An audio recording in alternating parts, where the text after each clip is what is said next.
morning. I am Dr. Ravinder Singh Sidhu, Senior Consultant and Head, Department of Nuclear Medicine and PET CT, अतुल्य health care Ludhiana. जब हम जानते हैं कि cancer एक ऐसी चीज है जिसका नाम लेते ही ऐसा लगता है लोगों को कि हाँ ये तो मौत निश्चित है, अब तो कुछ नहीं हो सकता, लेकिन अब ऐसा नहीं है।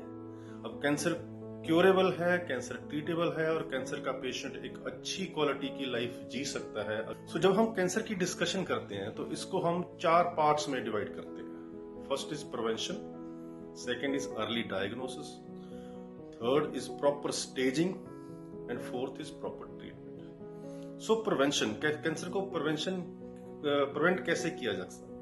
सो प्रिवेंशन में 5-6 चीजें हैं जो हमें करनी चाहिए। First of all, maintain healthy weight. आपकी हाइट के हिसाब से आपका वेट होना चाहिए, वेट ज्यादा नहीं होना चाहिए। हेल्दी फूड, होममेड फूड खाएं, बाहर का फूड ज्यादा ना खाएं। Do regular exercise, that's very important. Quit smoking if possible and avoid alcohol and quit alcohol if possible. So ये चीजें करने से आपका हेल्दी लाइफस्टाइल होगा। और ये देखा गया है कि कैंसर का इंसिडेंस, कैंसर का होना हेल्दी लाइफस्टाइल लोगों में कम होता है। ऐसा नहीं है कि आपको हो नहीं सकता, लेकिन उसका इंसिडेंस कम हो जाएगा। तो ये तो प्रिवेंशन। उसके बाद आया अर्ली डायग्नोसिस।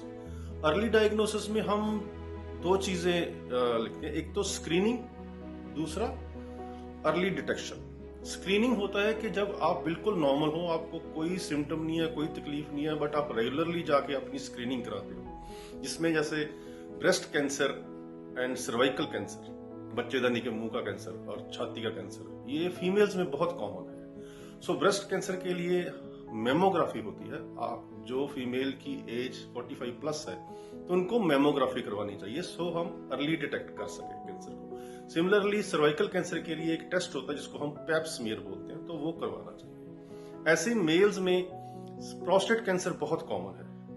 सो प्रोस्टेट कैंसर के लिए एक छोटा सा ब्लड टेस्ट होता है जिसको हम PSA लेवल्स बोलते हैं, तो वो इजीली करवा सकते हैं, जिससे हम पता चल जाता है कि प्रोस्टेट कैंसर है कि नहीं। वैसे ओवरऑल स्क्रीनिंग के लिए हम लोग एडवाइस करते हैं जैसे एक्सरे चेस्ट, सुसी के चेस्ट में कोई लंग में कोई नोड्यूल या लीजन तो नहीं है, अल्ट्रासाउंड एब्डोमेन, उसमें पेट देख सकते हैं, and tumour marker blood test, जो एक ब्लड टेस्ट होता है जिसमें कई ट्यूमर जब बॉडी में होते हैं तो एक मार्कर उनका इंक्रीज हो जाता है ब्लड में, तो जो हम इजीली ब्लड टेस्ट से डिटेक्ट कर सकते हैं। सो अतुल्य हेल्थ केयर के पास ये सारे फैसिलिटीज हमारे पास अवेलेबल है। ये तो हुई स्क्रीनिंग की बात। दूसरा होता है कि जो कैंसर के सिम्टम्स होते हैं ये काफी वेग होते हैं, ये पिक करने बहुत मुश्किल होते हैं पेशेंट के लिए, बट फिर भी कुछ चीजें हैं जिसका हम ध्यान रख के इसको डिटेक्ट कर सकते हैं। जैसे कि अनएक्सप्लेन्ड वेट लॉस है, कि आपका 2-3 महीने में 4-5 kg वेट लॉस हो गया, सो उस सिनेरियो में आपको डॉक्टर को कंसल्ट करना चाहिए। या अनएक्सप्लेन्ड लॉस ऑफ एपिटाइट है, कि सडनली आपको भूख लगनी बंद हो गई, आप देख रहे हैं कि 1-2 महीने से अच्छी भूख नहीं लग रही, तो उस सिनेरियो में भी आपको कंसल्ट करना चाहिए डॉक्टर को।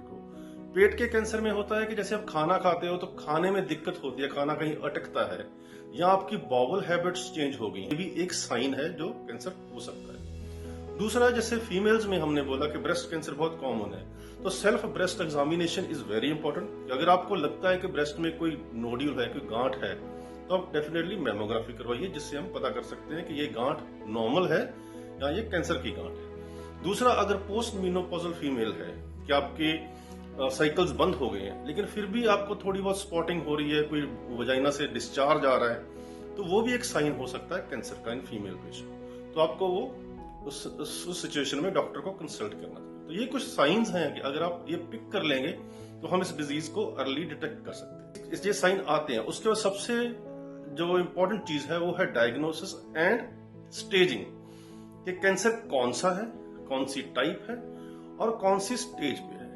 टाइप के लिए हम लोग बायोप्सी करते हैं, जिससे हम ट्यूमर की टाइप देखते हैं, उस पर ISC मार्कर्स लगाते हैं, जिससे पता चलता है कि आगे कौन सी वैरायटी है।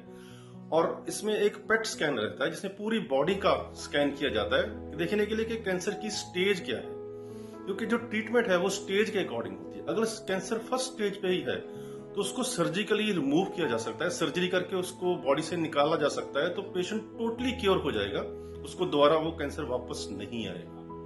बट अगर वो कैंसर आगे फैल चुका है, डिस्टेंस मेट्स हो गया, लिवर तक चला गया, जब बोन्स में चला गया, तो उस सिनेरियो में अगर आप सर्जरी करोगे भी तो उसका कुछ बेनिफिट नहीं होगा। इनफैक्ट वो सर्जरी भी पेशेंट के लिए इंजरी होगी, उससे कॉस्ट बढ़ेगी। सो पेट स्कैन से हमें पता चलता है कि हम क्या सर्जरी कर सकते हैं, या इसमें रेडियोथेरेपी कर सकते हैं, जिसमें कीमोथेरेपी कर सकते हैं, ये चीज हम डिसाइड कर सकते हैं। और दूसरा है जो पेट स्कैन में हम लोग करते हैं कि थेरेपी रिस्पॉन्स वैल्यूएशन, कि जैसे आपको डॉक्टर ने बोला कि आपको कीमोथेरेपी होगी, तो आपने कीमोथेरेपी स्टार्ट की, आपको बोला कि आपको 8 साइकिल कीमोथेरेपी देंगे, तो हम लोग 2 या 3 साइकिल करने के बाद ही पेट स्कैन रिपीट करते हैं, ये देखने के लिए कि पेशेंट उस कीमोथेरेपी को रिस्पॉन्ड कर भी रहा है कि नहीं। अगर वो कर रहा है तो हम वो ही ट्रीटमेंट कंटिन्यू करते हैं, अगर वो रिस्पॉन्ड नहीं कर रहा तो उसको हम चेंज करते हैं। इससे क्या है, तो हमारा टाइम बचता है, हमारी कॉस्ट भी बचती है। नहीं तो हम 6 या 8 साइकिल लगाने के बाद हमें पता चलता है कि ये तो पेशेंट रिस्पॉन्ड ही नहीं कर रहा। सो ये बहुत इंपॉर्टेंट है। सो कैंसर के पेशेंट में prevention, early diagnosis, proper staging and proper treatment is very important. धन्यवाद। Thank you.